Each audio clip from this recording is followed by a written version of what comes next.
चलो ठीक है, एक बार फिर से रिवीजन करते हैं। यह है पीटर पार्कर अर्थ 1048 से, जिसे एक रेडियो एक्टिव स्पाइडर ने काटा, जिसके बाद 8 साल तक वो न्यूयॉर्क का एक लौता स्पाइडरमैन बना रहा, जहां इसने सिनेस्टर 6 को हराया, मिस्टर नेगेटिव को विल्सन फिस्क की जगह नहीं लेने दी एंड विल्सन फिस्क को उसकी जगह जेल में दी। ऑटो ऑक्टेवियस के साथ लैब असिस्टेंट के तौर पे भी काम किया, जिसे भाई वो मेंटोर एंड बाप की तरह एडमायर करता था। मगर फिर भाई उसका मेंटोर ही डॉक्टर ऑक्टोपस बन गए, जहां फिर उसने ऑस्कॉप के एक डेडली बायो वेपन को भी रिलीज होने से रोका और चीजें ठीक होने लगी। मगर फिर उसका टोल उसकी आंट मे को चुकाना पड़ा, जिसके 3 महीने बाद शहर में एक अजीब सा ब्लैक सब्सटेंस उसके बीमार दोस्त हैरी ऑसबॉर्न से इंट्रोड्यूस हुआ। जहां इन्हीं सबके बीच में हमारी मुलाकात होती है माइल्स मोरालेस से। ब्रुकलिन शहर का एक नौजवान लौंडा, अपनी माँ का दुलारा, अपने बाप की आंखों का तारा, उसके बाप था हो गए। और भाई अपने स्कूल के ही दिनों में उसे भी एक रेडियो एक्टिव स्पाइडर ने काटा, लेकिन उसे एक मिस्टीरियस बायोइलेक्ट्रिक पावर मिलती है, जिसकी हेल्प से उसने राइनो को रोका और अपनी भाई दोस्त टिंकर को भी बड़ी इमोशनल तरीके से रोका। सैक्रिफाइस हो गया था, जिससे भाई थैंकफुली अब पीटर मेंटोर कर रहा है अपने पुराने मेंटोर की गलतियों को देख के और अपनी आने वाली बहुत ही भारी जिम्मेदारियों को उसको सिखाता भी है। जहां इन्हीं सारी कहानियों कल्मिनेशन के बाद अब जाके हमें इनसोम्निया का स्पाइडरमैन 2 भाई गेम देखने को मिला, जो कि और भी ग्रेटर है, बेटर स्टोरी लाइन के साथ बेहतर तरीके से प्रेजेंट भी किया गया है। एंड यार भाई स्पाइडरमैन को लेकर अपने दिल में एक अलग सी स्पेशल सी जगह भी है, जहां ऐसे बहुत सारी छूट भी मिल जाती है। मगर भाई ये अपना स्पाइडरमैन किसी भी एक्सपीरियंस के रूप में हमें देखने को मिले, तो भाई अपने दिल के अंदर वो इनोसेंस या बच्चा फिर से जाग जाता है कुछ और भी अच्छा करने के लिए। इंस्पायर करता है भाई स्पाइडरमैन, जो कि आई एम ग्लैड कि भाई इनसोम्नियाक वालों ने स्पाइडरमैन की एक कोर फीलिंग खोई नहीं है। बाकी ये मकड़ा कितना भी पटका गया हो, कहीं भी पेला गया हो, मगर फिर भी ब्लैक कैट को छोड़कर मैरी जेन के साथ लॉयल बना रहा है। इस बात के लिए बंदे को बहुत ही बड़ा सैल्यूट जाता है। खैर अपनी मस्ती मजाक सारी बातों से दूर हटके, आई नो कि कितने सारे लोग स्पाइडरमैन को भी खेल नहीं पाए होंगे because of some financial limitations, and वो बात मैं पूरी तरीके से समझ पाता हूँ, क्योंकि कुछ साल पहले मैं भी उसी जगह पे था। रैड ब्रैड के चैनल पे मैंने 50-60 गेम प्लेज वीडियोस ऐसे ही देखी हुई हैं, सिर्फ गेम को एक्सपीरियंस करने के लिए, क्योंकि भाई मुझे गेम्स बहुत पसंद है। खैर तुमने मुझे ये सुपर पावर दी है, तो इसकी जिम्मेदारी से इसका इस्तेमाल भी ज़रूर से करते हैं। जहां सबसे पहले इसकी स्टोरी लाइन के बारे में जाने, काफ़ी छोटे में स्पॉइलर के साथ बातें करूंगा। तो भाई पीटर पार्कर इस गेम में अपना 25 साल का हो चुका है, माइल्स के स्कूल में एक फिजिक्स टीचर के तौर पे नौकरी करना अपने पहले दिन के लिए शुरू कर रहा है। और अपने पहले ही दिन में सैंडमैन के अटैक के कारण उसकी जॉब से उसे निकाल दिया जाता है, क्योंकि भैया गायब हो गए थे बच्चों को डेंजर में छोड़कर। जिसके बाद पीटर और उसकी गर्लफ्रेंड एमजे अपने पुराने दोस्त हैरी ऑसबॉर्न से मिलते हैं, जिसने भाई मिराकुलसली रिकवरी की है, और वो स्ट्रगलिंग पीटर को अपनी एमिली मे फाउंडेशन में जॉब ऑफर करता है, जो कि भाई अपने हैरी की माँ का एक छोटा सा सपना था। मीनवाइल माइल्स अपने कॉलेज के एप्लीकेशन और उसकी माँ का किसी और बंदे को डेट करने को देखकर काफी स्ट्रगल कर रहा है। और जैसे जैसे कहानी आगे बढ़ती है, हमें पता चलता है कि क्रेवन सिर्फ हंटिंग करने के लिए भाई इस शहर में आ चुका है। कॉनर्स को वापस और भी बड़ा लिजर्ड बना देता है और भी बैडएस कर देता है। कितने सारे स्पाइडरमैन के विलेंस को, जो कि भाई सिनेस्टर 6 के मेंबर्स में थे, उन्हें मार दिया सिर्फ एक रियल चैलेंज को एक्सपीरियंस करने के लिए। जिसके बीच में हमें पता चलता है कि हैरी की रिकवरी एक मिस्टीरियस एलियन सिम्बायोट से लिंक है, जिस पे कॉनर्स रिसर्च कर रहे थे और उसकी वजह से उनका हाथ भी गया था। एंड स्टोरी तब एक होना शुरू हो जाती है जब वेनम अपना फुल फॉर्म में आने लगता है और अपनी सिम्बायोट से अपनी तरीके से अर्थ को हील करने का एक प्लान बनाता है, टेक ओवर करने वाला, जिसमें भाई वो हैरी को काफी सारा बहलाता फुसलाता भी है, जिसमें एक समय तक पीटर के चपेट में भी वो रहा, जो कि अच्छा एक्सपीरियंस है देखने का। मगर एंड आते आते तुम बात समझ ही सकते हो, स्पाइडरमैन का गेम है, स्पाइडरमैन तो जीतेगा ही। और भाई आखिरी में जीतने के बाद पीटर थोड़ा अपने स्पाइडरमैन बनने से एक ब्रेक लेता है, जिसपे वो थोड़ी जिम्मेदारी माइल्स पे दे देता है, और वो भी ये बात समझ लेता है। जहां पे अगर मैं बिना फैन बॉइंग होके भी बोलूं ना, तो मैं इस गेम को Spiderman 2 game of the year बनते हुए देख सकता हूं। जहां और भी कुछ बड़े गेम्स अभी आना बाकी हैं। एलन वेक 2 को लेकर मेरी काफी उम्मीदें हैं, डर लग रही है, मगर खेलूंगा जरूर। मगर जो और ये गेम खुद के साथ लेकर आता है, जो स्पाइडरमैन की इंस्पिरेशनल बैडएस कूल दुनिया है, भाई वो बहुत ही खतरनाक कंटेंडर से सेट करता है। जहां पे मैं बताऊं क्यों ये गेम पसंद आया, तो भाई सबसे पहले तो इसके विलेंस पे मेरा दिल आ गया, स्पेशली क्रेवन द हंटर पे, जिसको तुम समझ ही सकते हो कि जिस गेम में वेनम रखा हुआ है, वहां पे क्रेवन द हंटर ने वेनम से ज्यादा दबदबा मेंटेन किया है। आई मीन भौकाल है यार बंदे की, सैवेज पर्सनालिटी, जो कि भाई यहाँ पे मैं फुल ब्लोन स्पॉयलर्स पे जाऊंगा, लेकिन बंदे को कैंसर है, लेकिन लिटरल क्रेटोस बन के घूम रहा है कि I want death to be worthy of me. वो लायक होनी चाहिए मौत मुझे ले जाने के लिए। कहता है light the Fyers the great Hunt begins, और जो उसका फाइनल हंट हम देखते हैं वेनम के सामने, जो कि हम जानते हैं वो वेनम से नहीं जीत सकता, लेकिन जो फाइनल हंट हमें एक्सपीरियंस करने को मिलता है, ग्लोरियस होता है, रिस्पेक्टफुल होता है, मजा आती है देखकर। भाई ये कातिलाना जानवर, टो टू टो सैवेज इंसान भाई वेनम से लड़ता है, और वो भी तब जब वो भाई वेनम वाले स्पाइडरमैन से नियर डेथ लड़ चुका हो, माइल्स से इलेक्ट्रिक शॉक झेल चुका हो, और तब जाके ये झटुआए हुए वेनम के सामने अपने बिना किसी टेक के साथ अपने पूर्वजों की तरह भाले और शील्ड के साथ लड़ता है। I mean, यार जो ये पेटी पैक मॉन्स्टर्स पर्सनैलिटी सैवेजनेस के साथ हमें देखने को मिलता है, मजा आ जाती है। बंदा लिटरली रिस्पेक्ट डिजर्व करता है, जहाँ पे भाई इसके मोटिवेशन शुरू से ही क्लियर रहते हैं कि भाई उसे कैंसर की तरह या फिर अपने पुराने लोगों की तरह स्लो डेथ नहीं मरना चाहता। वो मरते समय भी शुक्रिया कह रहा होता है, मुस्कुरा रहा होता है कि भाई उसे किसी एहसान ने नहीं लिया, बुढ़ापे में नहीं लिया, कैंसर ने नहीं लिया, एक डिजर्विंग डेथ मिली अपने थोड़े से प्राइम पास करते हुए। जो कि भाई मुझे कहना पड़ेगा कि इंसोम्नियाक ने यहीं पे मेरा दिल जीत लिया था, जिसपे से वेनम भी कमाल कर रहा है, उसमें कोई दो राय नहीं है। जहां पे बस 21-22 का ही डिफरेंस है, वो भी काफी कूल रहा गेम में, जहां पे लिटरली सोनी ने अपने PG-13 की रेटिंग को बहुत ही पुश किया है।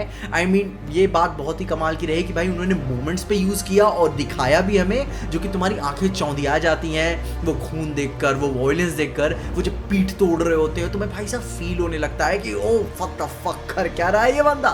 ये बहुत ही कूल हो जाता है जब क्रेवन जुबान काटने लगता है, या फिर भाई MJ एक और सिम्बायोट में चेंज हो जाती है, जब भाई बैकग्राउंड स्कोर भाई स्पेशली जो क्रेवन का बजता है, जो माहौल सेट करके तुम्हें देखता है, मजा आने लगती है। जिसपे मैं कहूंगा कि भाई कुछ नहीं तो कुछ नहीं, क्रेवन के लिए क्रेवन की सीन्स एक्सपीरियंस कर लो भाई, इमर्सिव एक्सपीरियंस, मजा आ जाएगी तुम्हें। एंड मैं बोलूंगा ये गेम में क्रेवन को देखने के बाद क्या स्टैंडर्ड्स तुम्हारे बढ़ जाएंगे ओवरऑल स्पाइडरमैन के विलन्स के लिए। एंड इसमें बोलना चाहूंगा कि भाई सोनी प्लीज लाइव एक्शन में हगना मत, क्योंकि भाई स्पाइडरमैन के जितने भी साइड विलन्स इस स्पाइडरमैन 2 में देखने को मिले हैं, क्योंकि स्पाइडरमैन 1 में कुछ अनोइंग एस्पेक्ट्स भी थे, मगर स्पाइडरमैन 2 में जो साइड विलन्स की बात करें तो कोई भी मुझे पुश ओवर नहीं लगा।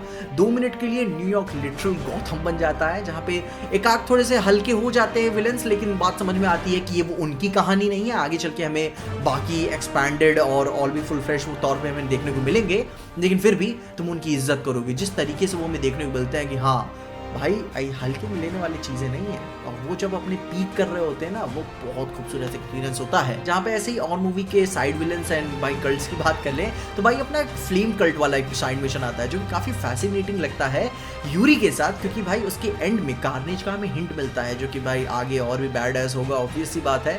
स्पाइडरमैन के मिगवेल के कमाल का हिंट हमें देखने को मिलता है, जो कि भाई गेम में तुम्हें 50-55 स्पाइडर बॉट्स का ऐसे कलेक्ट करने होते हैं, जहाँ पे उन्हें कलेक्ट करने के बाद एक पोर्टल खुलेगा जिसमें तुम्हें एक मल्टीवर्सल बार वाली असैसिन दलाइला नजर आएगी। एंड स्पाइडरवर्स स्टोरी लाइन का एक हिंट देता है कि भाई आगे लाइव एक्शन में काफी अच्छा पोटेंशियल ये रखता है, जहां कहानी एकदम एंड में आते आते सिल का भी एक टीज देखने को मिलता है। चेहरा तो हमें नहीं देखने को मिलता, लेकिन हाँ मेंशन है, जिससे ये बात पता चलती है कि आगे के आने वाले गेम्स में वो स्पाइडर फैमिली को एक जो गैंग होती है, जो उनकी एक एवेंजर्स है, वो इसको स्टैब्लिश करेंगे, पता नहीं किस पर्पस के लिए, लेकिन ये पर्पस का अंदाजा लगा सकते हो कि इस गेम के अंदर भी स्पाइडरवर्स वाले काफी एलिमेंट्स देखने को मे भी मिल सकते हैं। सबसे बड़ा टीज ये है कि स्पाइडरमैन 2 खत्म होने के बाद हमें सबसे बड़ा पोस्ट क्रेडिट मिलता है कि नॉर्मन ऑसबॉर्न ऑक्टेवियस के पास जेल में मिलने जाते हैं, पूछने के लिए कि स्पाइडरमैन की तू आइडेंटिटी जानता है ना, तू बता मेरे को, उसने मेरे बेटे को इतने ज्यादा डेंजर में डाला, इतनी परेशान किया, मैं निपटाना चाहता हूँ उसको। एंड ऑक्टेवियस क्या बोलता है उसको कि मैं कहानी का फाइनल चैप्टर लिख रहा हूँ। आई मीन एक बार और सिनिस्टर 6 हमें देखने को मिलेगा, हू नोस। जहाँ पे कहानी में ये होने से पहले नॉर्मन ऑसबॉर्न भाई अपने जी सीरम को जल्द से जल्द तैयार करने का ऑर्डर देता है, जो कि हम जानते ही है कि भाई वो सीरम गलत बनेगा एंड भैया अपने आगे चल के ग्रीन गॉब्लिन बन जाएंगे। जहाँ पे अगर सैंडमैन की बात करें तो जो कि हमें शुरू में ही देखने को मिल जाते हैं, वो भी एज ऑलवेज अपनी बच्ची एंड फैमिली के लिए परेशान है, दूर से उनकी काफी ज्यादा हेल्प करने की कोशिश कर रहे हैं, और एक रिडीमेबल साइड विलन के तौर पे भी नजर आते हैं, जो कि शुरू में ही निपट जाता है। और उसी के साथ हमें मिस्टर नेगेटिव भी काफी अच्छे रिडीमेबल विलन के तौर पे भी नजर आते हैं। आई मीन रिडीम कर लिया इस गेम में, माइल्स ने भी उन्हें माफ नहीं किया, मगर एक्सेप्ट कर लिया कि हाँ भाई ठीक हो सकते हैं विलन, जो कि काफी अच्छी बात है। पीटर की मेंटरशिप इसमें काफी अच्छी गई। And last but not the least, जिसमें हमें कैमेलियन का भी हिंट मिलता है, जो कि भाई क्रेवन द हंटर का भाई है, और उसके हिंट्स हमें मिलते हैं कि छत पे ही खड़ा रहता है, और उसका कोई फुल फ्लेज्ड एक्सपीरियंस तो एक्सप्लोर हम नहीं कर पाते, बस छत पे वो खड़े होके बोल रहा होता है कि जो काम भाई नहीं कर सका वो मैं करूंगा। एंड आई थिंक माइल्स पे ज्यादा वो परेशानी, वो अपने दबदबा दिखाएगा। जिसपे से बहुत ही छोटे में गेम प्ले की एक्सपीरियंस की बात करो तो उसका भाई अपना एक मैजेस्टिक एक्सपीरियंस है, क्योंकि पिछले गेम के मुकाबले ऑलमोस्ट डबल बड़ी दुनिया यहाँ पे दी हुई गई है एंड ओपन वर्ल्ड है। एक टाइम के बाद बाकी सारे गेम्स में जैसे ओपन वर्ल्ड होते हैं वो काफी हेक्टिक हो जाता है, मगर इसमें नहीं, क्योंकि भाई इसका फास्ट ट्रैवल लिटरली फास्ट है। क्या टेक्नोलॉजी यूज की गई है इसमें, आई मीन एक क्लिक किया आप पहुंच गए, कोई वेटिंग गेम नहीं, कोई बकचोदी नहीं। जहाँ पे मैंने रेड डेड भाई खेला हुआ है एंड भाई जब जाना होता है दूर तो आप चले ही जा रहे हो, मगर इसमें कोई हिसाब नहीं है। इसमें आपको जाने में मजा आती है, वो ग्लाइडिंग वाले जो पीटर की एक एबिलिटी है, जो हमें नो वे होम के नहीं फार फ्रॉम होम के एंड में देखने को मिल गई थी, कि जब वो ग्लाइड करके अपने ऐसे विंग्स निकाल के वहां से गुजर रहा होता है बिल्डिंग से, आई थिंक यस। वो ग्लाइडिंग वाली एबिलिटी कुछ ज्यादा एग्जैजरेटेड है, वो बाद में पूरी तरीके से एग्री करूंगा, लेकिन आप जब उसे खेलोगे तो आपको मजा बहुत आएगी और एक टाइम के बाद आप भूल भी जाते हो, क्योंकि आपको फास्ट ट्रैवल नहीं करने की जरूरत पड़ती। और आप पापा की परी बन गया था भाई मैं, लिटरली उसको ग्लाइड करते हुए मैं आराम से हर जगह जा रहा हूँ। फास्ट ट्रैवल तो भाई बहुत ही रेयर केस में मैंने यूज किए हैं गेम में, जो कि काफी क्लासिक स्पाइडरमैन की एबिलिटीज को शो करता है। मुझे काफी अच्छा लगा, जिसमें से अगर इसकी एबिलिटीज, कॉम्बोज, गैजेट्स की बात करें तो पिछले गेम के मुकाबले काफी अपडेटेड है, कूल है, जिनको अगर आप अनलॉक करते हुए आगे गेम में प्रोग्रेस करते हो तो आपको एक अनस्टॉपेबल इमर्सिव एक्सपीरियंस मिलेगा, जो मैंने किया और काफी कूल था, काफी अच्छा था मेरे लिए। जहां अब अगर इसे स्पाइडरमैन 1 गेम से कंपेयर करके बोलूं तो भाई फर्स्ट गेम की सरप्राइजिंग जैसा तो नहीं है। अब आई मीन यार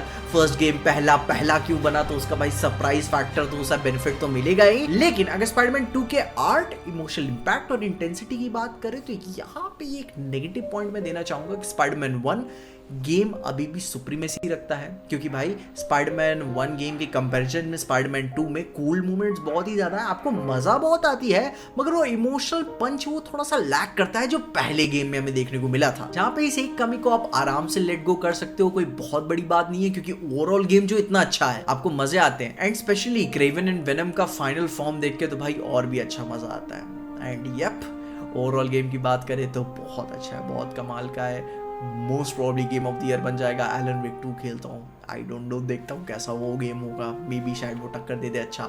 मे बी और भी गेम्स आ रहे हैं इस साल, अपने ओपिनियंस में कमेंट जरूर बताना। और अगर अभी तक ये गेम एक्सपीरियंस नहीं किया है तो जरूर से एक्सपीरियंस करने की कोशिश करना स्पाइडरमैन के लिए, क्योंकि भाई स्पाइडरमैन के लिए हम हमेशा तैयार रहते हैं, अपना ही बच्चा है। एंड मैं बोल सकता हूँ कि भाई मजा आया इसे खेलकर, जिसको भाई तुम भी एक्सपीरियंस करना कोशिश कर। एंड यप, इन्हीं सारी बातों के साथ साथ लोकी का भाई नया सीजन भी आ चुका है, जिसके ऊपर मैंने बात की हुई है। आप मेरी वाली वीडियो जरूर चेकआउट कर लेना, तुम्हें सारी इन्फॉर्मेशन मिल जाएगी। मगर तब तक के लिए देखते रहिए पीजे एक्सप्लेन।